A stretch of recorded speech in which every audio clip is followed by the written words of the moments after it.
Right now at 6, tracking what is now Hurricane Milton. Thank you for joining us tonight. I'm Riley Phillips. Tonight, every county in our area under a state of emergency. We have team coverage. In minutes, Chief Meteorologist Tim Deegan has a county-by-county breakdown of expected impacts from Milton. And our Zach Wilcox is on the ground in St. Augustine, speaking with homeowners preparing for the storm.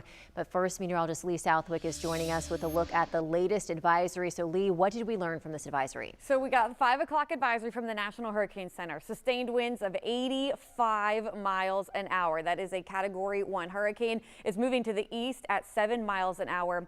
Check out this cone. It is expected to strengthen into a major Category 4 hurricane while out in the Gulf of Mexico. Sustained winds of 140 miles an hour. And by the way, it will continue to quickly strengthen.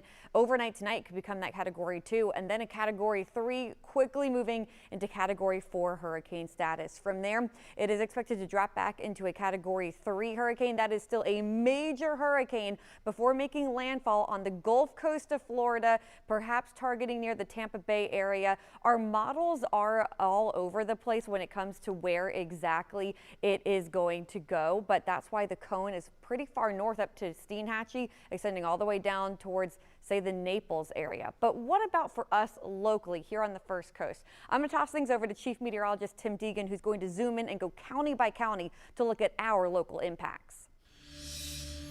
All right, thank you, Lee. I'm going to start off with the cone, and then we'll go county by county because I just want to emphasize what Lee was talking about. Remember, this cone talks about where the average error could be. So 3 days out, the average error is still about 100 miles either side of where you see the course, not where the worst weather will be.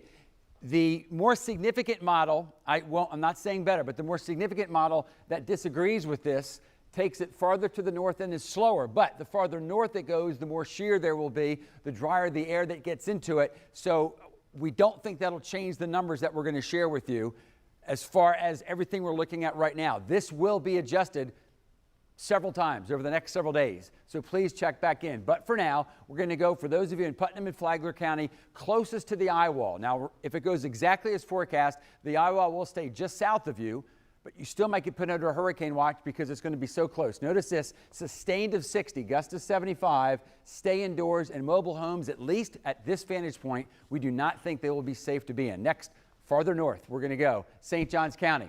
You may be just north of the hurricane warnings, but still a surge of 4 to 6 feet possible, sustained of 60. That could mean widespread, at least over the southern half of St. Johns County, trees down and power outages. And we're going to watch this 4 to 6 feet because that, of course, would bring some flooding into areas like Davis Shores and downtown St. Augustine. Next in line will be those of us in Duval. We're thinking the worst 12 hours, Wednesday evening through Thursday morning, surge of 2 to 4, 4 to 8 inches. If we get a 4-foot surge and 8 inches, then there will be not just street flooding, but there will be flooding into homes and businesses. Farther north up the coast, not as bad. Farther west, and here's the best news for those of you that were hit hardest by the earlier storms of Debbie and Helene, you're going to be least affected by this hurricane. Again, we're showing you the numbers, how they look right now. There's going to be a lot of adjustments as we go through the week. There's 2 other hurricanes out there. We've never seen 3 hurricanes in the month of October all at once, but this is going to be our focus, and Lee's going to take you, well, through the next 7 days in just a few moments.